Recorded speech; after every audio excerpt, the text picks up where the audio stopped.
Radio 816. Muy buenos días, distinguidos invitados a esta parte del programa. Sí. Doctor Alfredo Corral, excontralor del Estado, doctor Marcelo Merlo Jaramillo, nos ha comprometido presencia, ya está aquí justamente. Doctor Merlo, bienvenido, muy buenos días. Bienvenidos, excontralores. ¿Qué se buscaba incendiar en la Contraloría General del Estado?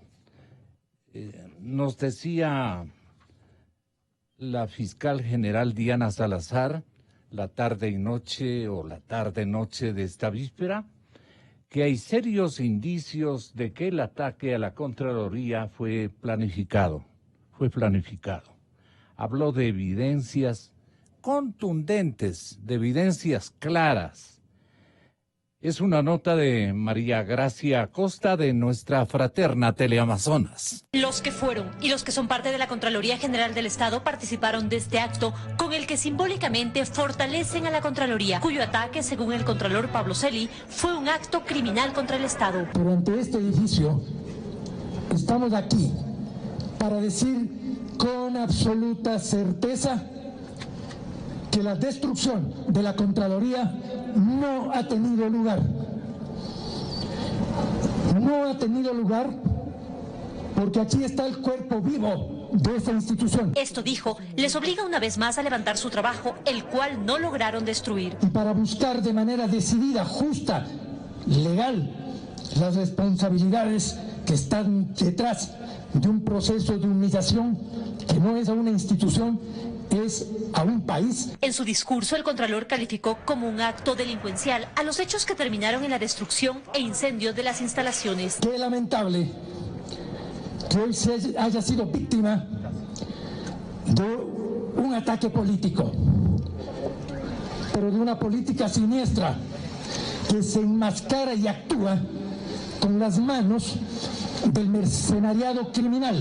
La fiscal general también participó del acto simbólico y habló sobre las investigaciones. Que cuando se haya terminado va a poder conocer la verdad de cómo se planificó, se concertó y se llevó a cabo. La Fiscalía General del Estado maneja una línea de investigación en base a varios factores, entre estos lo hallado en los teléfonos celulares incautados a los detenidos. Es así como encontró un grupo de WhatsApp denominado Grupo Libertador, que fue eliminado a las 20 horas del sábado 12 de octubre, después de que ingresaron a la Contraloría y la incendiaron con violencia, atacando parqueaderos y varios pisos. En el chat se visualiza que Contraloría General del Estado era denominada Casa Blanca y había mensajes como: Casa Blanca. Hay que irnos a ese lugar. Diríjanse al 5º piso. No se descubran los rostros. Si les cogen, destruyan todos los teléfonos. Y más allá de estos mensajes específicos, se trataban temas como policías, su número y ubicación, el número de antimotines, el número de agentes del grupo de caballería y, entre otros, el número de escuderos, además sus ubicaciones. Se comprobará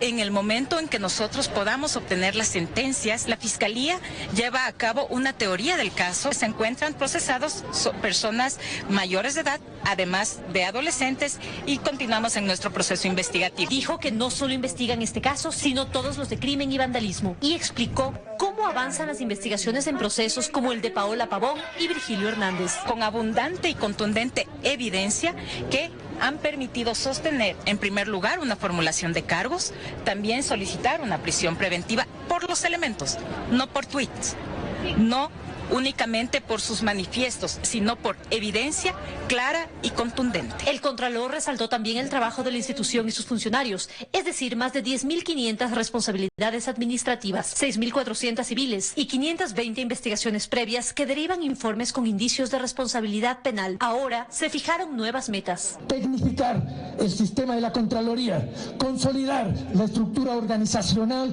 de la Contraloría en todo el país. Es así como dice que con mayor impulso darán continuidad a sus procesos e investigaciones. En Quito, María Gracia Acosta, 24 horas. Excelente trabajo de edición, María Gracia. Muchísimas gracias por esta contribución para este medio de comunicación que también fue suyo. 8:20. Excontralores, en este momento la gente lo que quiere es establecer ciertamente doctor Alfredo Corral, doctor Marcelo Merlo, distinguidas figuras de la Contraloría General del Estado. ¿Pero qué buscaban?, dice la gente. Y la gente mismo se responde. Todo el material, al unísono dicen, todo el material comprometedor a la etapa correísta. Si el hombre quiere volver, tiene que destruir todas las evidencias de los destrozos a la ética nacional que consumó en su periodo. ¿Y de qué se trata todo eso?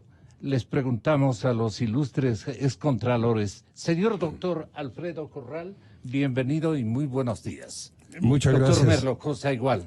Gracias. Muchas gracias por la invitación. Un saludo especial al doctor Marcelo Merlo y a toda la numerosa y selecta audiencia de Radio Democracia. Con mucho dolor, ayer presenciamos y recorrimos en parte el edificio. Aquí están unas Contraloría. fotografías horripilantes, ciertamente. Así es un espectáculo verdaderamente dantesco. El infierno de Dante queda corto frente a lo que se ve en el edificio de Contraloría. Lo pudimos hacer porque nos invitó el Contralor Pablo Celi a excontralores y a autoridades del país para, en un acto simbólico, izar las banderas de Ecuador, de Quito y de la Contraloría. Y hablar el Contralor ante todo el personal de Contraloría que estuvo reunido en la calle, frente al edificio destruido, para llamar al personal a trabajar con más ahínco, con más fe, con más decisión en la labor que cumple la Contraloría en beneficio del país. No creo que haya que hacer mayor esfuerzo para darnos cuenta todos de que cuando se asalta un local comercial, lo que se busca es robarse los productos que en él existen. Cuando se asalta un banco, se busca llevarse el dinero que existe en él. ¿Qué se buscaba al atacar en forma tan salvaje, en un acto de terrorismo inusitado, precisamente al organismo de control de los recursos públicos? Podríamos decir que la Contraloría, creada en el gobierno del doctor Isidro Ayora hace 92 años, podemos decir con verdad que la Contraloría es la guardiana de los recursos del pueblo ecuatoriano, porque tiene como misión fundamental investigar el uso de los recursos para, a base de la investigación técnica, real, profesional, establecer si esos recursos se han utilizado correctamente o no. Y en caso de que no se hubiesen utilizado correctamente, establecer las respectivas responsabilidades que la Constitución y la ley le faculta, ya sean de carácter administrativo, de carácter civil cuando se ha encontrado perjuicio al Estado, o indicios de responsabilidad penal cuando se ha incurrido en infracciones tipificadas en el Código Penal ecuatoriano. Entonces, un ataque a mansalva a la Contraloría para destruirla físicamente en seres y bienes materiales y en toda la memoria que la Contraloría guardaba desde su fundación, desde hace 92 años, era con la clarísima intención política de tapar, de encubrir, de eliminar las evidencias sobre los actos de corrupción que se produjeron especialmente en el régimen que presidió el economista Rafael Correa, cuyo contralor general fue el doctor Carlos Polit, que debe estar gozando de sus enormes rentas económicas que recibió en las entregas que le hacía la compañía Odebrecht en maletines de dinero, para que en esos 10 años la Contraloría esté muda y sorda y pueda dar paso para que se cometan tantos hechos de corrupción como lamentablemente ocurrieron en la década pasada. Entonces, lo que se ha querido es tapar la acción de la Contraloría, eliminar, impedir que el Contralor Pablo Celi, que desde hace 2 años está haciendo una labor realmente eficaz y efectiva en defensa de los recursos públicos, impedir que siga adelante. Y con ello proclamar la impunidad con el protervo propósito de derrocar además al régimen democrático elegido por el pueblo, crear el caos y eliminar todas las acciones penales que existen en trámite y algunas ya terminadas, como la que se siguió en contra del expresidente Jorge Glass, para que la impunidad y la corrupción vayan de la mano, tan campantes, y que no haya pasado absolutamente nada en este país. Estos exhortos y estas disposiciones, estas exigencias, las detectó nuestra noble paisana, la actual fiscal general de la República. Y Diana narra pues ahí que encontró en algunas piezas o testimonios en celulares estas consignas. Casa Blanca. Hay que irnos a ese lugar. Diríjanse al 5º piso. No se descubran los rostros. Si les cogen, destruyan todos los teléfonos. De esto va a tener muchísimos acertos más, doctor Marcelo Merlo Jaramillo. ¿Qué buscaban esta gente? Licenciado. Muy buenos días y bienvenido, excontralor. Gracias por invitarnos y compartir, sobre todo con el doctor Alfredo Corral, quien ha hecho una síntesis brillante de lo que ocurrió el día de ayer, de los discursos, etcétera. Yo quisiera ir un poquito más allá. Fue muy importante la presencia de la fiscal de nuestra paisana, porque es diferente que el fiscal encargado de una investigación conozca los hechos que la titular, que es la titular. Mire en forma directa el alcance que tuvo la destrucción de las áreas más importantes de la Contraloría. El magazine Vistazo hace un relato muy preocupante en donde pues prácticamente señala el último número, no el que va a salir posiblemente mañana, en donde relata que realmente todo lo que se vino haciendo en el país desde hace años aterrizó en estos días, aprovechando el hecho de que se eliminó el subsidio al diésel, básicamente al diésel y a la gasolina, para que esa movilización que fue articulándose desde años atrás, en donde los actores interesados son muchos, para ir en orden de importancia de los actores interesados. El Plan Colombia propuso que las 125.000 hectáreas de coca que estaban sembradas se reduzcan el 10% anual para que en 10 años ya los agricultores de la coca pues cultiven otras cosas. Sin embargo, a raíz del problema que hubo hace 2 meses, se definió que los cultivos de coca subieron a 200.000 hectáreas, a lo que se añade la mayor eficiencia, de tal manera que este rato nosotros estamos con una terrible presión de los narcotraficantes que desde luego tienen mucho interés en que el gobierno del Ecuador sea un gobierno que de alguna manera les soporte o les permita hacer sus travesuras. Segunda cosa, la preparación que se hizo de la guerrilla urbana. No olvidemos que el señor Ricardo Patiño... Era una verdadera guerrilla urbana. Licenciado Rosero... ¿Qué evidencias? Licenciado Rosero, yo no tengo empacho aquí en afirmar públicamente la preocupación que me dio quien fue mi presidente cuando yo fui ministro de gobierno, el doctor Gustavo Noboa Bejarano, cito con nombres y apellidos, Él tenía dos pupilos, dos jóvenes pupilos, Rafael Correa y Ricardo Patiño. Patiño se fue a estudiar en México y le mandaba a Gustavo Noboa cartas desde México. Cuando, estando de gobernador de Guayas, Gustavo Noboa viene a visitarle en el año 81, 82, y le dice, tengo que confesarle a su especie de padre, claro, una verdad. Maestro.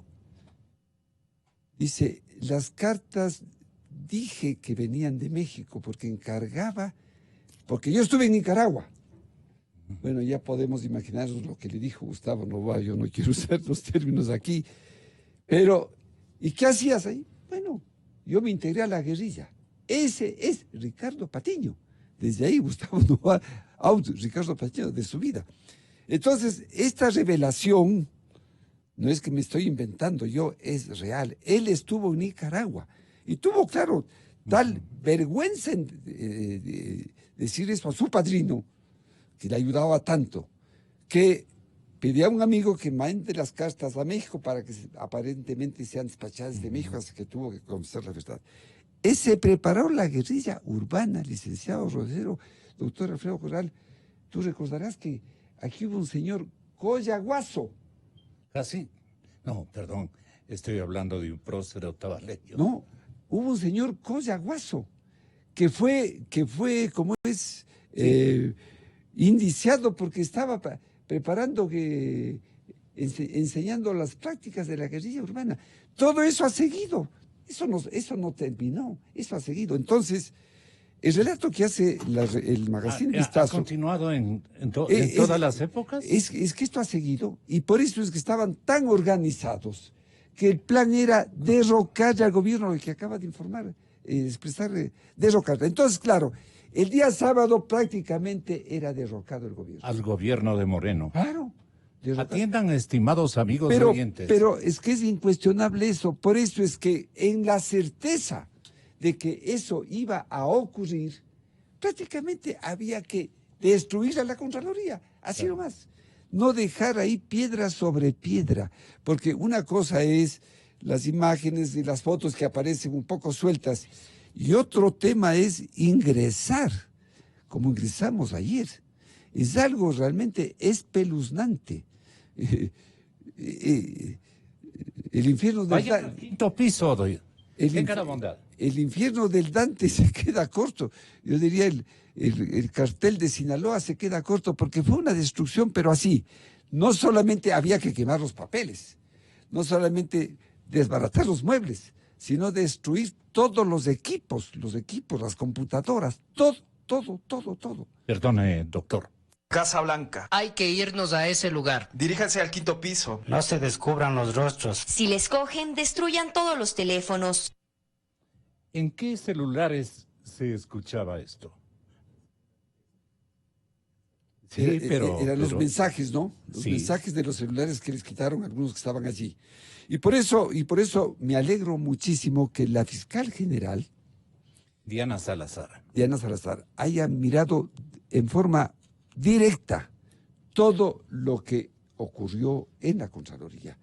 Porque ayer con Alfredo, que nos tocó recorrer casi 2 horas, ¿no? Había que subir ascensores dañados, como es obvio. Se dieron el trabajo previamente de cortar el acceso del agua al piso quinto y a esa ala de la Contraloría, para que si entran los bomberos no pueden actuar. O sea, fue planificado, pero en forma perfecta. Falló la primera, la segunda, a la tercera la vencida, y realmente hicieron una destrucción total. El Departamento de Responsabilidades totalmente, pero destruido. El cielo raso. ¿Qué se buscaba destruir para que una vez más entienda la gente? Bueno, pensaban que caía el gobierno. El gobierno estaba decretado. En ese momento ya podemos imaginarnos el lío que se armaba en el país, para comenzar, ¿no es cierto? La minga que digamos configuró esta estratagema ¿Es verdad que se reunió en el despacho de la entonces, digamos hasta ahora, exprefecta?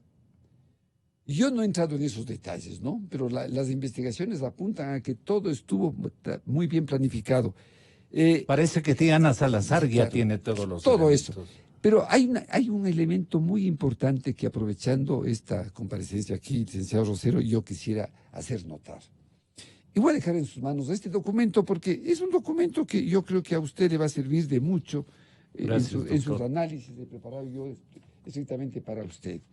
Yo me di el trabajo de hacer el análisis de los 11 días de paro desde otro punto de vista. Porque claro, cuando uno lee el artículo 78 del derecho a la resistencia, encuentra que lo que se hizo aquí fue darle la vuelta al revés a ese artículo. Porque, en definitiva, el derecho a la resistencia significa el derecho que tenemos los ecuatorianos, el artículo 98, perdón. 98. El artículo 98 es tan claro que cómo puede ser posible que aquí se lo aplique al revés. ¿En qué sentido? El artículo 98 dice: los individuos y colectivos podrán ejercer el derecho a la resistencia. ¿Pero frente a qué? Frente a acciones u omisiones del poder público, del Estado, pueden ser municipios, consejos provinciales, o de las personas naturales o jurídicas no estatales, las que hacen servicios públicos. Podemos contratar la recolección de basura con una empresa privada, el agua potable con una empresa privada, etc. Que vulneren o puedan vulnerar sus derechos constitucionales y demandar el reconocimiento de nuevos derechos. El derecho a la resistencia es para preservar el que se vulneren los derechos. Pero el artículo para mí más importante de la Constitución es el artículo 3, que dice: son deberes primordiales del Estado. Ojo, garantizar, el más importante, garantizar sin discriminación alguna el efectivo goce de los derechos establecidos en la Constitución y en los instrumentos internacionales, en particular la educación, la salud, la alimentación, la seguridad social y el agua. Y estos 5 derechos, que son los más importantes, los primordiales de la Constitución, fueron vulnerados usando al revés el derecho a la resistencia. Entonces yo me di el trabajo de revisar cómo se atentó contra todo eso, licenciado Rosero, y es impresionante lo que se ha hecho en nuestro país respecto a este tema. Ya le voy a entregar ese documento, porque el derecho a la salud, fíjese usted, el derecho a la salud, se atacaron 40 ambulancias. 40 ambulancias. Muchas gracias, doctor Alfredo. Se impidió que se lleve sangre y plasma a un hospital. El derecho a la alimentación. Gonzalo, usted y yo somos imbabureños. Y sabemos perfectamente que nuestra provincia, en buena hora, provee pues de verduras, de alimentos sanos acá a los ecuatorianos, a Quito, nutritivos. Y ponen justamente árboles que ya los tienen previamente marcados. Ojo, no es que van a arrastrar un árbol de mucha distancia. Previamente ya los tienen marcados y por teléfono le da la orden. Porque va la policía, quita el árbol, le ponen otro enseguida. Bloquearon la salida de alimentos de Carchimbabura hacia Quito. ¿Sabía usted, Gonzalo y ecuatorianos, que en Guamote quedaron 100 turistas atrapados y tuvieron que evacuarles en avión? Porque claro, los turistas que vienen al Ecuador toman un paquete, se van unos días a la Cuenca, se van al Puyo, se van a Guamote, se van a donde sea. Les cogió el paro, no podían salir, tuvieron que sacarles en avión. ¡Qué vergüenza! Es decir, atentaron contra la salud. Los 5 derechos más importantes: la alimentación, la vida, la educación, paralizadas las escuelas y los colegios. El derecho a la propiedad. El derecho a la propiedad. Artículo 66 de la Carta Política. Yo me he dado el trabajo ahí de cuantificar, de analizar todo, es un documento para usted, porque hay más de 40 derechos que se han vulnerado precisamente usando al revés el derecho a la resistencia, que es para protestar cuando se vulneran esos derechos. De tal manera que esto no tiene sentido, no tiene sentido, y ojalá ahora que están aquí los señores de la Comisión Interamericana de Derechos Humanos, usted les haga conocer un poco esto, porque ha sido al revés, se han violado los derechos. Y claro, y permítame que aproveche este momento también para señalar algo. Hay gente que dice, no, pues ya vemos lo que está pasando en Chile. En Chile la gente protesta. Yo quiero dejar en claro lo siguiente, es muy importantísimo eso. Chile, lamentablemente, es el país más inequitativo posiblemente del mundo.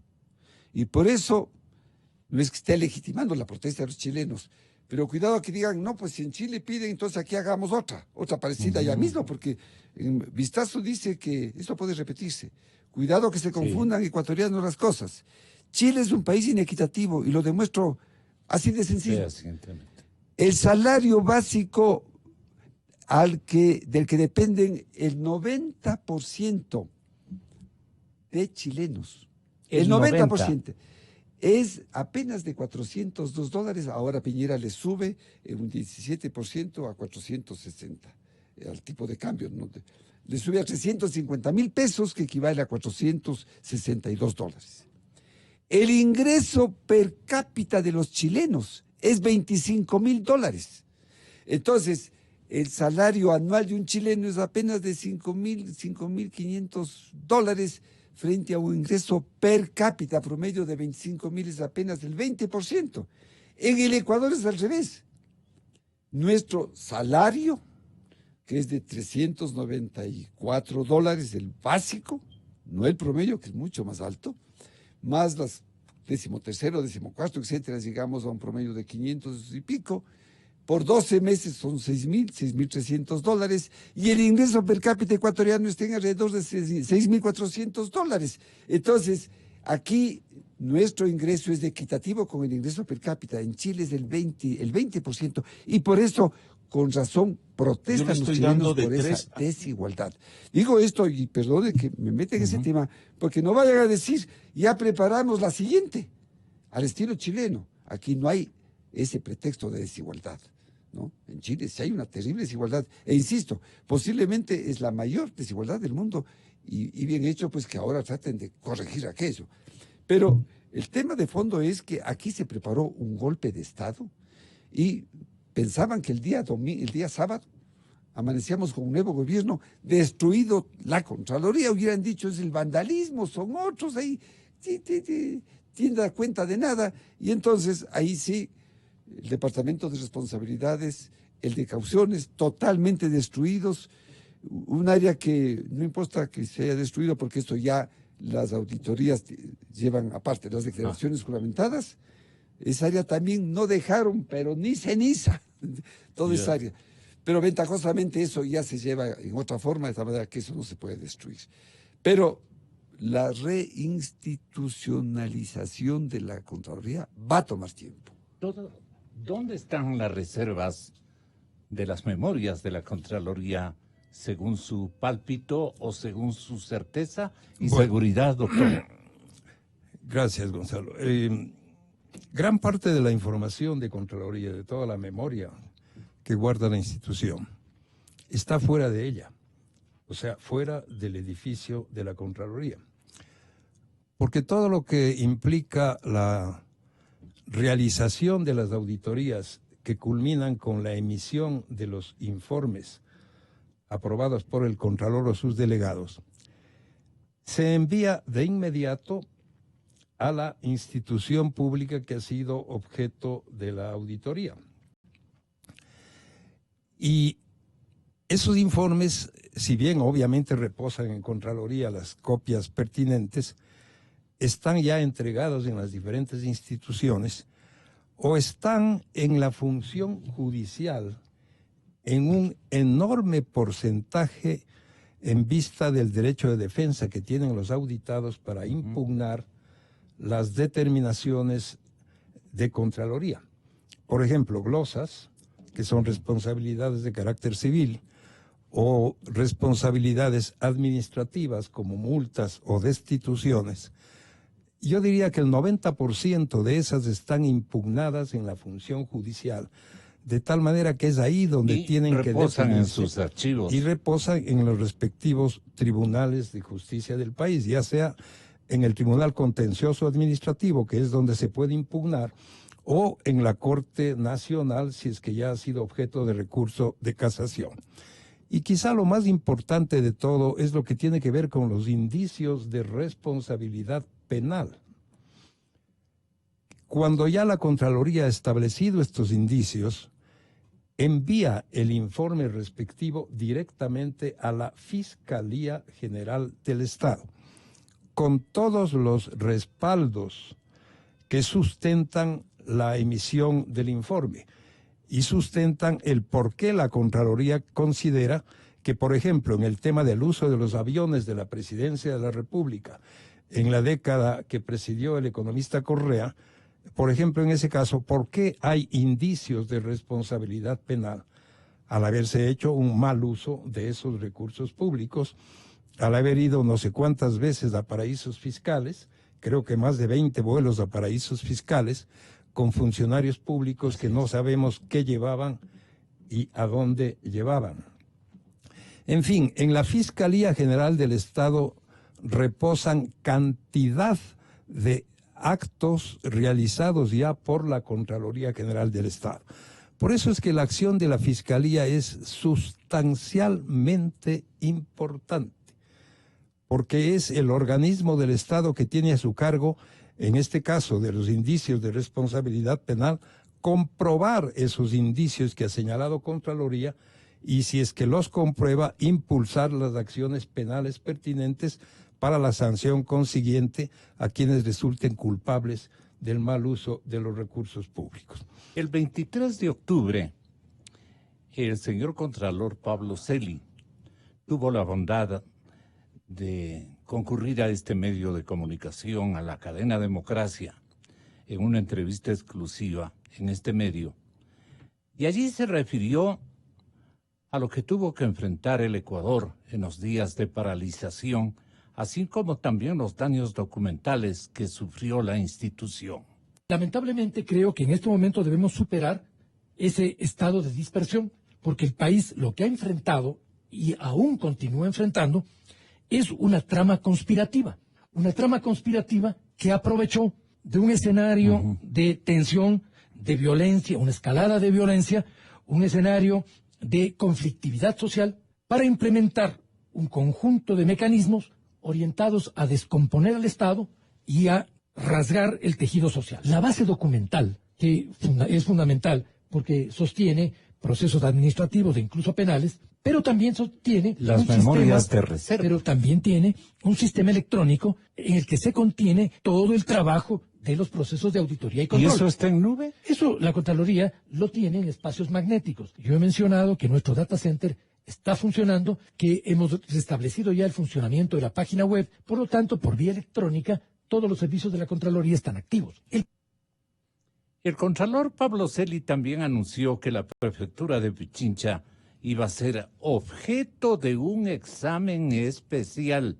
Repito, el Contralor Pablo Celi en esa oportunidad también anunció que la prefectura de Pichincha iba a ser objeto de un examen especial. Escuchemos. La Contraloría da inicio a exámenes especiales sobre el uso de recursos públicos que puedan haber sido utilizados en esas movilizaciones, en apoyo a esas movilizaciones o en intervenciones violentas en distintas localidades del país. Una de ellas, la provincia de Pichincha. Esto tiene que ver, en primer lugar, con una disposición que he dado a nivel general en el país de hacer exámenes especiales al uso de recursos públicos en este periodo, en todo el país, en todas las instituciones, por cuanto es obligación de la Contraloría precautelar en que en un momento en donde se produjo un grave desorden institucional, no se hayan utilizado recursos del Estado en un proceso de desestabilización. En nuestro medio, igualmente, en la cadena Democracia, la ministra de Gobierno, María Paula Romo, señores excontralores aquí presentes, nos alertó sobre lo que ocurrió en los días de protestas, así como lo serio que fue el atentado que sufrió el edificio de la Contraloría. Creo que en esa semana los ataques a la Contraloría, el ataque al Estado de Derecho no es casual. Se estaba buscando impunidad. Durante esos mismos días, Gonzalo, tuvimos 4 amotinamientos en cárceles, una mega fuga en la cárcel de Manabí, un grupo de policías que iban a hacer un relevo en la cárcel de La Tacunga fue secuestrado. Necesitamos del apoyo de las Fuerzas Armadas para hacer un puente aéreo y llevar comida a la cárcel de La Tacunga. Imaginémonos el escenario de cárceles desabastecidas de comida. Realmente el nivel de violencia al que llegamos, la gravedad de la situación, no puede ser subestimada, no debe ser subestimada, y por eso hay que llegar al fondo de lo que pasó. ¿Se aprovecharon de eso o era una planificación que venía desde antes, la de atacar la Contraloría General del Estado, ministra? ¿A qué conclusión ha llegado usted? Mire usted el tema de la Contraloría, y eso merece su investigación propia y las sanciones correspondientes. El incendio en la Contraloría no empieza en cualquier lugar, sino en el Departamento de Responsabilidades. Exacto. No es en cualquier lugar al que van los encapuchados con explosivos y con gasolina. Van al piso 5 de la Contraloría y ahí se prende, ahí empieza el incendio de la Contraloría, el ataque a la Contraloría. ¿Qué tipo de archivos? Responsabilidades, es el Departamento de Responsabilidades, así se llama. Entiendo yo, porque lo hemos comentado con el Contralor, que ya recibió el informe final de bomberos. Había ahí todo un estudio que hacer. Ha estado cerrado varios días el edificio precisamente porque se estaban recogiendo las evidencias para el proceso penal. Hay daño estructural y el ataque, los explosivos estaban colocados de tal manera que provoquen ese daño estructural. Eso es lo que dice el informe. Señores excontralores, ustedes tienen la palabra. Marcelo Merlo. Bueno, lo que acaba de señalar la ministra María Paula y el contralor Pablo Celi coinciden precisamente con algo que me permití decir al inicio.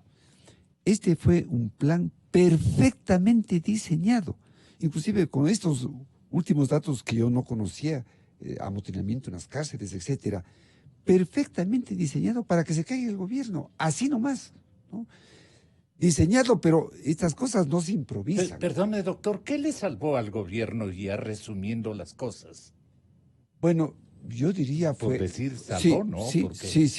Ellos ya lo daban por hecho. Sí, yo diría que muy bien preparada. La primera decisión de trasladar la sede del gobierno a Guayaquil fue importante, porque lamentablemente los precedentes de las caídas de los presidentes fueron acorralar el Palacio de Gobierno y sacar al presidente en helicóptero o de alguna manera, ¿no? Porque ya entraban al Palacio de Gobierno y ya la fuerza pública ya inclusive se viraba, ya había traición dentro de las propias fuerzas Por eso armadas, yo les vacilaba a algunos dirigentes sociales, doctor Alfredo, doctor Marcelo, porque se demoraron en parquear los carros, una barbaridad, ustedes recuerdan. Así es. Y yo entré en un proceso de vacile a esos caballeros que estaban esperando realmente el instante para poder ingresar al palacio. Así es. Ya no estaba ahí Moreno. Claro. El señor presidente ya se había...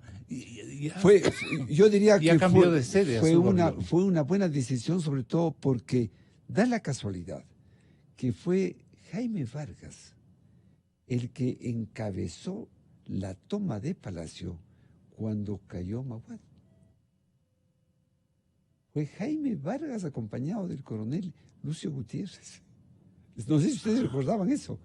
Fue Jaime Vargas el que estuvo ahí entre los indígenas que entraron y se tomaron prácticamente el Estado y entregaron pues a ese triunvirato. Ya era practicado el tipo. Sí. Y yo aprovecho el tema Jaime Vargas por lo siguiente. Cuando presidí el Consejo de la Judicatura Transitorio, Me preocupé de la justicia indígena, que reclaman con legítimo derecho, porque es un derecho que está en la Constitución, los indígenas, la CONAIE. Y cuando le vi a Jaime Vargas y al famoso moderador de Naciones Unidas, esa noche de detención del domingo, ¿no?, en que derogó el decreto, sí, yo decía, esos dos rostros me son familiares.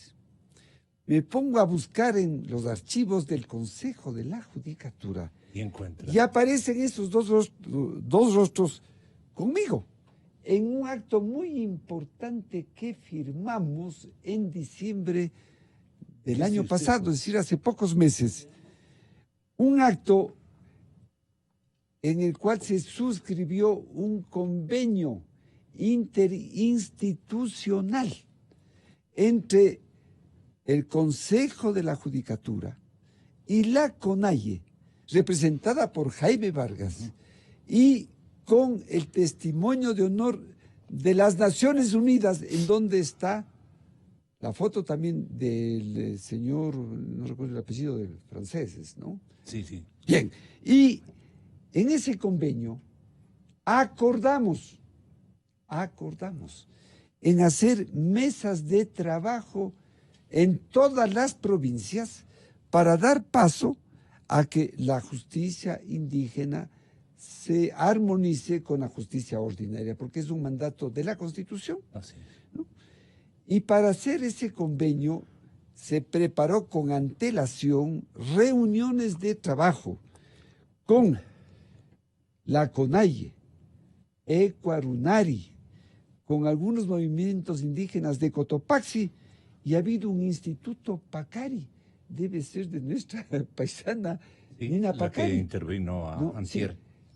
Pues ha habido un instituto Pacari, que debe estar ese instituto, entiendo, pues con algún aporte internacional. Trabajando con esos 4 organismos, se elaboró ese convenio. Entonces, la pregunta del millón es, si tenían una vía expedita para solucionar sus problemas, el de la justicia indígena, etcétera, etcétera, porque en ese convenio se establece que en cada provincia habrán mesas de trabajo. Diciembre del año pasado. ¿Qué pasó entre diciembre del año pasado y octubre? ¿No? Y octubre de este año, 9 meses, ¿en dónde se planificó tanta cosa? Es que esto fue planificado, inclusive yéndose contra un propio convenio que firmó Jaime Vargas, con el testimonio del mismo moderador de Naciones Unidas que actuó esa noche. Eso. Eso es importante. Le voy a hacer llegar. Yo tengo aquí en el teléfono la foto de eso. Ojalá para nuestro archivo audiovisual. Le voy a mandar a su archivo audiovisual porque es muy importante, y le voy a rescatar el texto completo del convenio para reclamar y decir, bueno, ¿qué diablos venía pasando en el país?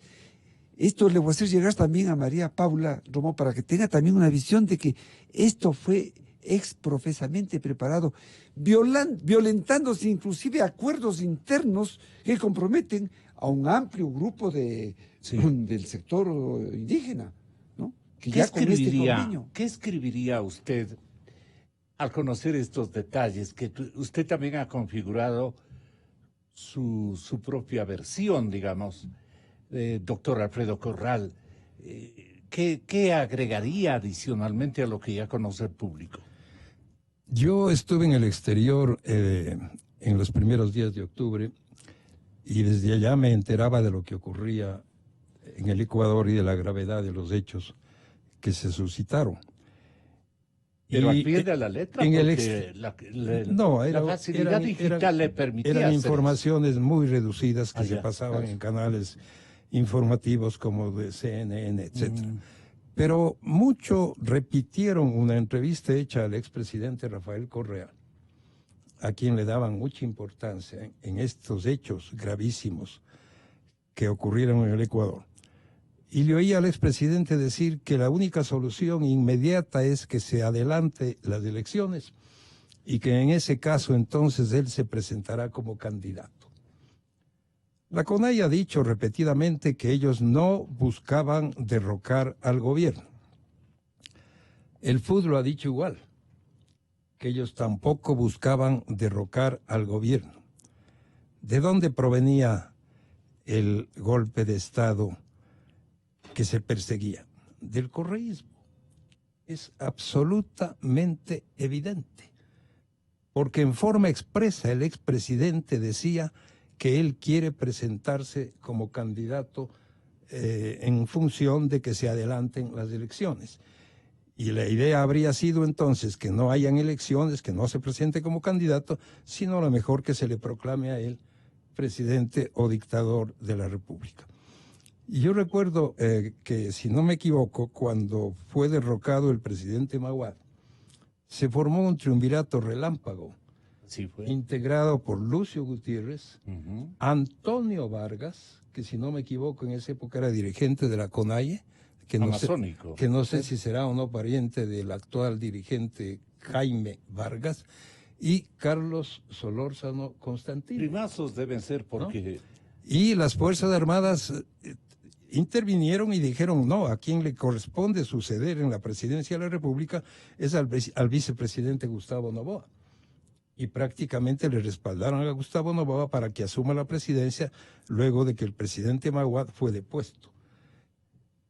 Es evidente que se buscó derrocar al gobierno y sobre todo tapar o destruir los hechos de corrupción que se manifiestan a través de los enjuiciamientos penales que están en la función judicial y en la Fiscalía General del Estado. Porque no buscaban solamente que Moreno se vaya a su casa, sino que todos los robos que realizaron en los 10 años de correísmo queden en la más absoluta impunidad. Ojalá se hayan dado con la piedra en los dientes y los procesos penales avancen. ¿Usted duda de que eso haya ocurrido? Aceleradamente avancen. ¿Por qué dice ojalá? Porque no estamos seguros de nada, porque la justicia es demasiadamente lenta, eso sí. lenta, y todavía no tenemos juzgamientos y sentencias en firme de todos aquellos que perjudicaron al Estado ecuatoriano enriqueciéndose particular y privadamente. Tenemos un caso sentenciado, si no me equivoco, que es el del vicepresidente Jorge Glass, a 6 años de prisión, me parece, que de los cuales ya cumple creo que 3 o 4, con las rebajas pronto quedará en libertad. ¿Y qué ha pasado con los dineros que se llevaron? ¿Han devuelto al Estado los recursos públicos que se robaron? No los han devuelto. Y por eso yo he propiciado... ¿Y qué fiscal es? ¿Él o la responsable? La institución misma de la Fiscalía. Tuvimos época de fiscalías nefastas cuando estuvieron otros fiscales anteriores a la actual. La actual ha demostrado absoluta entereza, valentía, acierto en sus decisiones y tiene que seguir con el respaldo del país. Pero en cuanto a la devolución de recursos públicos, yo he dicho 1000 veces que no debe terminarse la prisión o la detención de aquel que ha sido condenado mientras no devuelva al Estado los valores que se aprovechó de él. Solo el delincuente, solo el corrupto sabe exactamente dónde está el dinero que recibió del Estado, que obviamente no va a estar en el Ecuador, no va a estar en bienes inmuebles o en vehículos o en otro tipo de bienes. Árabe, lo debe tener quién sabe dónde, a nombre de quién sabe a nombre de quién. Sí, sí. Por eso es que él solo sabe y puede devolver lo que indebidamente se llevó del Estado. Señor doctor Marcelo Merlo. Bien, yo suscribo 100% esta reiterada sugerencia que viene haciendo el doctor Alfredo Corral respecto a que mientras no, porque claro, cumplen la condena, con las rebajas, buen comportamiento, prelibertad, régimen de prelibertad, grilletes que ya sabemos son, por más modernos, son usados arbitrariamente porque se sacan el grillete, le ponen a otra persona y ellos están paseándose por todas las partes. Algunos hasta pueden darse el lujo de salir del país y regresar. Lo que estamos invocando precisamente. Y realmente, pues, ojalá esa propuesta se alcance y se la ponga pues ya en las reformas al Código Orgánico Integral Penal. Pero evidentemente... El cronograma que buscaba cumplir lo tenía bien concebido el expresidente Rafael Correa, al punto que usted bien hacen recordar, manifestó lo siguiente. Lo que estamos invocando es precisamente la Constitución, que se cumpla la Constitución. Y nuestra Constitución, en el artículo 130, establece que la Asamblea, con 2/3 de votos, puede pedir anticipación de elecciones.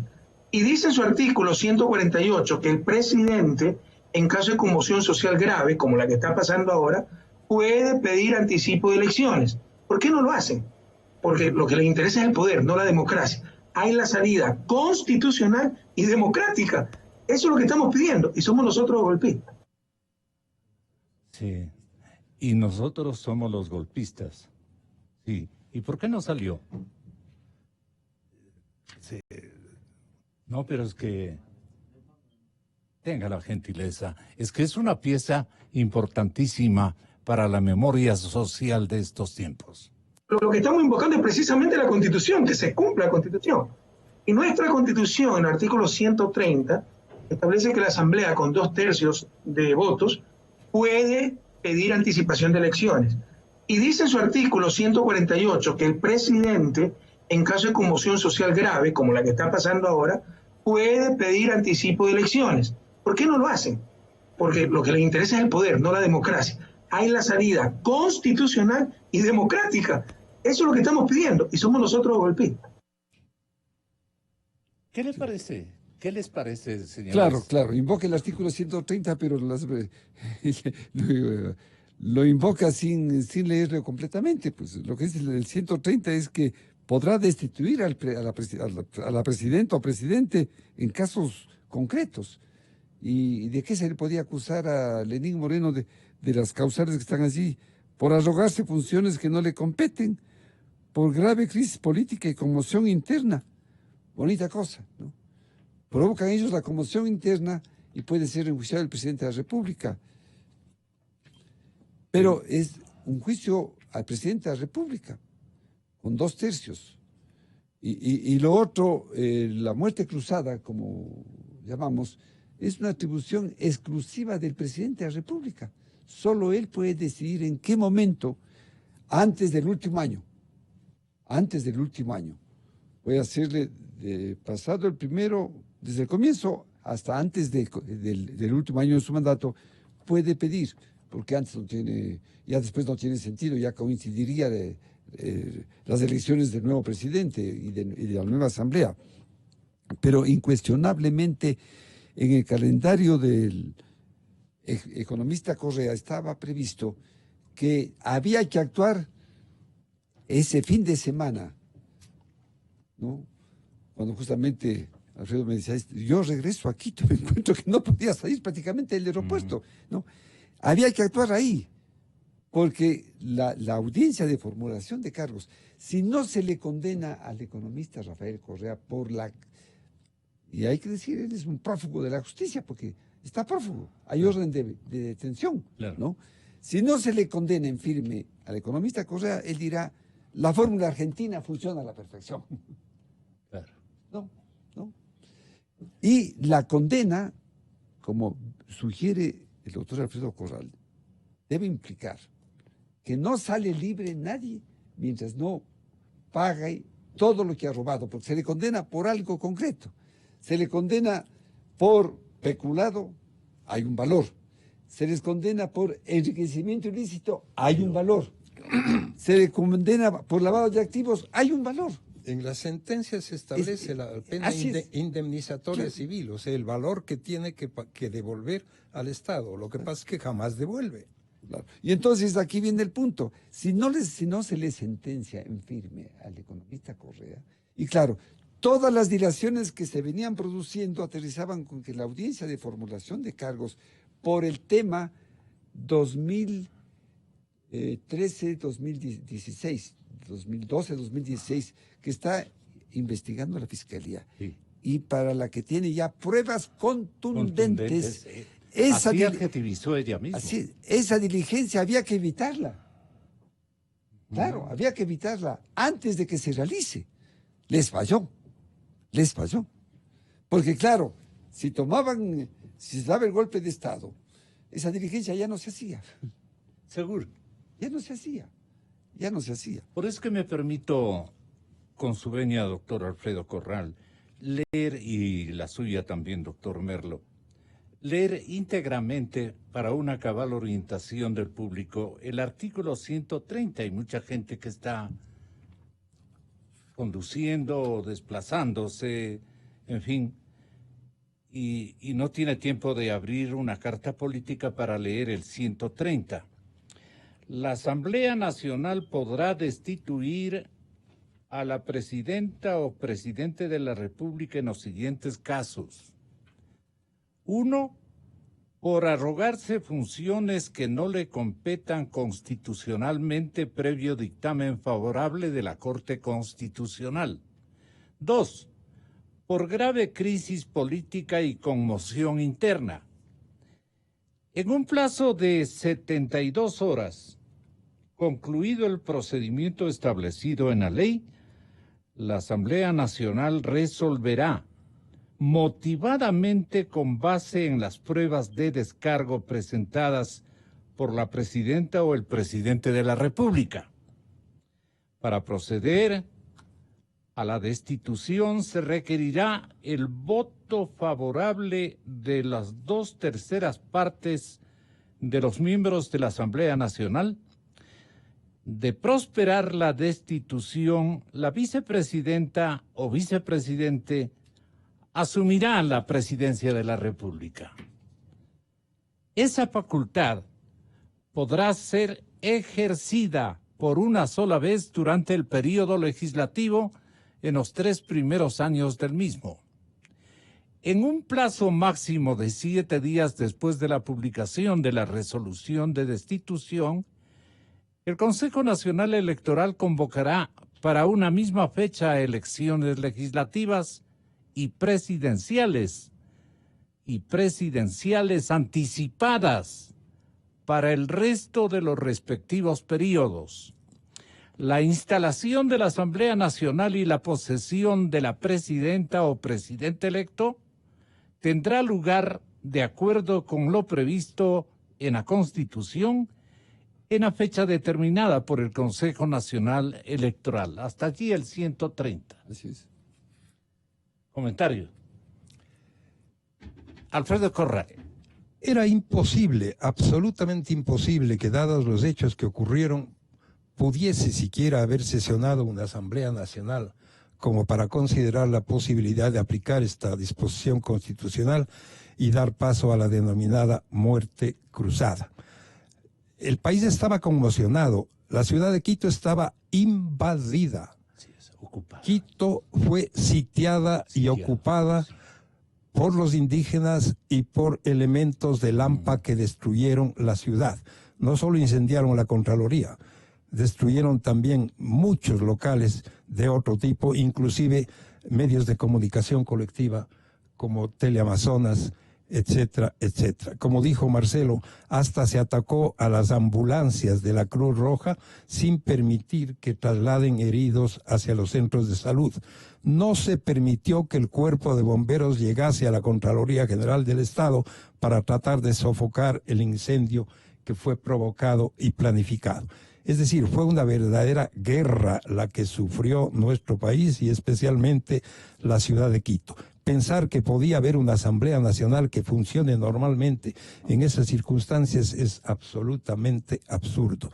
Lo que el expresidente quería es que sea derrocado el presidente Moreno, que fue su mismo vicepresidente. Claro. Si fueron el mismo gobierno, si tienen el mismo origen. Si el presidente Moreno ganó por Alianza País, que fue el que le candidató a presidente. Dicen que él no quiso ser binomio con Jorge Glass, sino que quería otro binomio, pero le impusieron que sea Jorge Glass su vicepresidente y ya vimos las consecuencias de lo que pasó con el expresidente Jorge Glass. Ahora está en marcha un juicio que está tratando de descubrir la verdad y de imponer las sanciones consecuentes por haber recibido y haber exigido recursos públicos a gran cantidad de contratistas para financiar las campañas políticas de Alianza País. A todo contratista le decían, usted tiene que contribuir con tanto para adjudicarle tal o cual contrato. Y ese es el juicio que está en marcha en este momento, al que se refería el doctor Merlo, y que tiene que ser en los pocos días más resuelto por la Corte Nacional de Justicia, en base a las evidencias que viene presentando la Fiscalía General del Estado.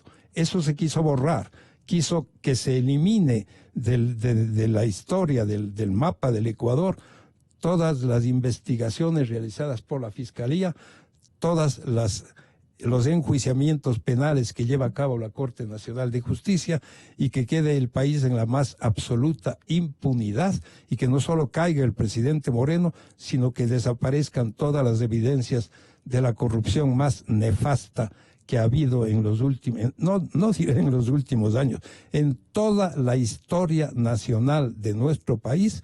Jamás ha habido un régimen tan corrupto y tan perjudicial como fue el régimen del economista Rafael Correa. Y a eso se pretendía volver a través de la guerra que ocurrió lamentablemente en Quito. El detalle significativamente singular e importante es que un colectivo de organizadores de todos esta trama permanecen en escenario aparentemente mexicano. Están en la casa del señor embajador, de largo trecho. Y claro, la gente cada vez que pasa por ahí dice, ¿y estos qué están esperando? ¿Qué desenlace pueden refrescarse o pueden retomar? ¿Por qué permanecen allí cuando por seguridad, por cualquier circunstancia que no esté en el análisis ciudadano meramente, les puede conducir simple y llanamente porque por temor, por inseguridad, ellos más bien pidan al señor embajador que salvoconducto. Exactamente, les lleven a la nación mexicana donde están el resto de sus compañeros golpistas, diríamos en la usanza antigua. Esto me llama a mí profundamente la atención. ¿Por qué no se desplazan hasta México y permanecen aquí, tal vez optando por otro desenlace de otro género? Y esto no se ha acabado, algo falló, pero sigue pendiente, sigue instalado el golpe de Estado contra el presidente Moreno. ¿A quién preguntó esto? Bueno, yo creo que la advertencia que hace Vistazo en su último número sobre el hecho de que el tema de la movilización puede repetirse en cualquier momento, no sé ya con qué otro alcance, es preocupante, porque también coincide otro elemento que es grave, Ayer los medios de comunicación relataron la entrega formal de la propuesta de un nuevo modelo económico de gobierno por parte de la CONAIE, trabajada con algunos grupos sociales. Aquí está la propuesta al país. Que tiene varios puntos, baja del IVA, un impuesto al patrimonio. Tiene una introducción. Un impuesto al patrimonio. Gigante, así es. Por eso yo... Hace un diagnóstico de la situación de la economía ecuatoriana y genera alternativas al modelo económico, un programa de reactivación y de economía comunitaria. Y aquí Mario Pazmiño decía, excontralores, lo siguiente respecto de el interés que había que en los próximos 5 meses, después del primer fracaso o desenlace perentorio, ¿no es cierto?, aparezca otro modelito. Aquí decía Mario Pazmiño lo siguiente. Yo le estoy dando de 3 a 5 meses para un rebrote bastante violento de lo que se va a venir, la segunda etapa, la segunda parte, porque las células dormidas del terrorismo urbano quedaron instaladas en la sociedad ecuatoriana. Eso no van a salir de aquí. Y hay que prestarle especial atención, y ahí yo me va a dar también la razón, prestarle especial atención a dos actores que no están siendo tomados en cuenta. Servicio de inteligencia cubano, servicio de inteligencia bolivariano, operando en la región. A sus anchas. A sus anchas en toda la región para comenzar a estructurar estos y apoyar económicamente, apoyar logísticamente y apoyar también en entrenamiento. Hay que ir uniendo los indicios y viendo el escenario que se está presentando. No crean, señores y ecuatorianos, que esto ha terminado. Esto es recién, como dijo el señor Diosdado Cabello, una brisita bolivariana que les mando allá. Complicado, ¿no? Pero para ponernos a pensar, doctor Alfredo. La población indígena ecuatoriana es muy importante. Constituye más o menos, si no me equivoco, un 7% de la población nacional. Yo tuve la oportunidad de trabajar 11 años en el Instituto Ecuatoriano de Reforma Agraria y Colonización y estuve muy cerca de los campesinos, especialmente de los campesinos de Azuay y Cañar. Yo fui jefe regional del IERAC en Azuay, Cañar y Morona, Santiago.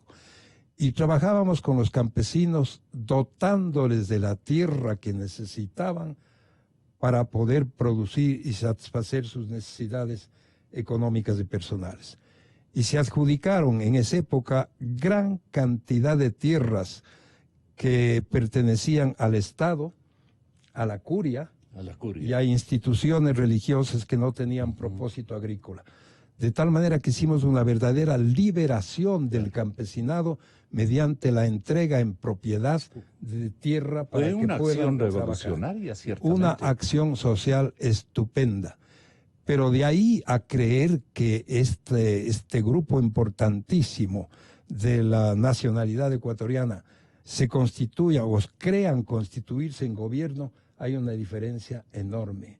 Hay un 93% de la población ecuatoriana que no es indígena y que tiene el más absoluto y pleno derecho a ser gobernado por gobiernos legítimos, que son los que tienen que adoptar las medidas y tomar las resoluciones pertinentes para conducir el Estado. Está bien que hayan insinuaciones o propuestas o sugerencias de cualquiera de los sectores, sugerencias de carácter político, de carácter económico, de carácter social, etcétera. Pero de ahí a pretender gobernar, creyéndose que constituyen ya un poder infalible, hay muchísima diferencia. El pueblo ecuatoriano merece respeto y el pueblo ecuatoriano quiere vivir en paz, quiere producir para que haya empleo. Uno de los más graves problemas que sufre ahora el Ecuador es el alto desempleo y subempleo. Los índices de desarrollo humano están por los suelos, la salud, la educación, la vivienda, etcétera. A eso tiene que tender el gobierno. El empleo rural se ha caído ostensiblemente. El empleo rural es bajísimo. Y el urbano, y las atenciones en los hospitales públicos, en temas de salud, las atenciones en los establecimientos de educación son absolutamente deficientes, de tal manera que el gobierno tiene que conducir la mayoría de los recursos y de tender sus acciones hacia los índices de desarrollo humano que beneficien a toda la población ecuatoriana. Respetuosamente, Marcelo Merlo, ¿qué le exhorta al señor presidente de la República? Yo no había escuchado esta versión de Mario Pazmiño. De Mario Pazmiño. Coronel. Es preocupante, coincide un poco con la previsión que hace Vistazo sobre una perestroika fallida. Bien, en todo caso, ¿cuál sería nuestro consejo al señor presidente con el mayor de los respetos? Ayer escuché una serie de medidas que él ha dispuesto ejecuten de inmediato todos los ministros en la línea de lo que acaba de mencionar este rato el doctor Alfredo Corral. Es decir, tomar un contacto directo con los campesinos. En los campesinos hay mestizos, en gran mayoría, y también hay indígenas, como es obvio, para que se conozca inclusive sus necesidades.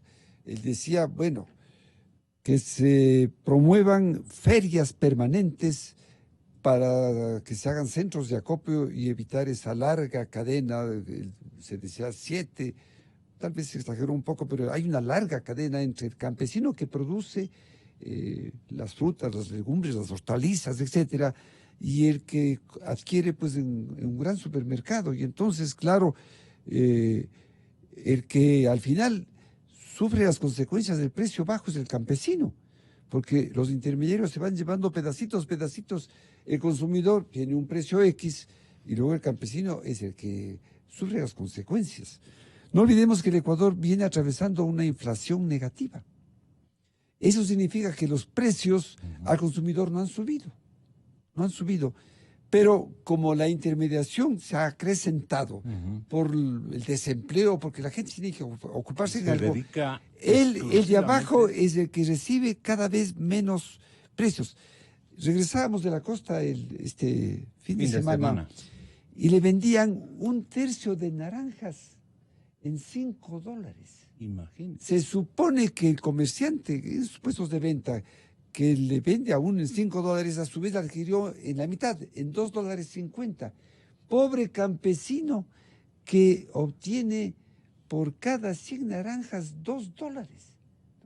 Entonces, claro, es grave lo que está pasando con los campesinos, y en esa línea mi consejo sería que eso que él ha ordenado a los señores ministros, a los intendentes, a los tenientes políticos, a los jefes políticos de los cantones, se cumpla, para que evidentemente el ministro de... Este gobierno como que no tiene cuadros. Mire, desespera. Mire, hay un dato, por ejemplo, que yo quiero aquí revelar. No. Me preocupó, por ejemplo, que cuando se terminó el paro con los transportistas, recordaremos, se dijo, no, ya, los municipios no van a ser los que aumenten la tarifa urbana, el gobierno asume su responsabilidad, subimos 10 centavos, hasta 10 centavos, en Quito de 25 a 35. Y las tarifas intercantonales e interprovinciales en el 30%, porque el diésel dentro de la tarifa equivale al 30%, que se sube el 30%. Y así comenzó, y después vino el levantamiento de todos. La tarifa que de Ibarra a Quito costaba $4 más el 30% más 1.20 es 5.20, de Guayaquil, las Salinas, etcétera, etcétera. Yo me puse a hacer un análisis in situ y advertí que en el país, con el diésel que tenemos ahora, el precio que se volvió a precio que estaba, ¿no? De $1, 1.017 vale el galón de diésel. La incidencia que tiene el costo del diésel en la tarifa es apenas del 4.8%, no del 30%. Y para muestra un botón, en nuestra provincia, Gonzalo, de Atuntaqui a Ibarra hay 10 kilómetros. Yo llamé por teléfono a averiguar cuánto cobra un transportista de los de Antonio Ante hasta Ibarra. No, desde Atuntaqui hasta Ibarra. Le cobran $7. Es decir, ya existe una regla. Son 70 centavos por kilómetro. De Atuntaqui a Ibarra, 10 kilómetros, cobran $7, 70 por kilómetro. De Tumbaviro a Ibarra son 29 kilómetros, le cobran $15, ¿no? De Lumbicí a Quito, un vehículo que trae frutas, lo que sea, hay 29 kilómetros, le cobran 25 kilómetros, le cobran 15. Es una tarifa referencial que debe ser en todo el país. ¿Cómo es posible que un ministro de Estado, en esa noche que se negoció con los transportistas, digan, autorizamos el aumento de un 30%, cuando la incidencia es, exagerando, un 10%? Entonces, estas cosas que usted decía, contribuyó un poco a la confusión. Ahora veo que están analizando muy objetivamente cómo tiene que realmente focalizarse el subsidio. O sea, el subsidio a quien necesita. El señor Issa, y lo dice permanentemente, ¿cómo puede ser posible? Nosotros llenábamos con $20 de diésel nuestro tanque del tractorcito. Y de repente, ahora, con el aumento, gastamos $45. $25, ¿de dónde saco?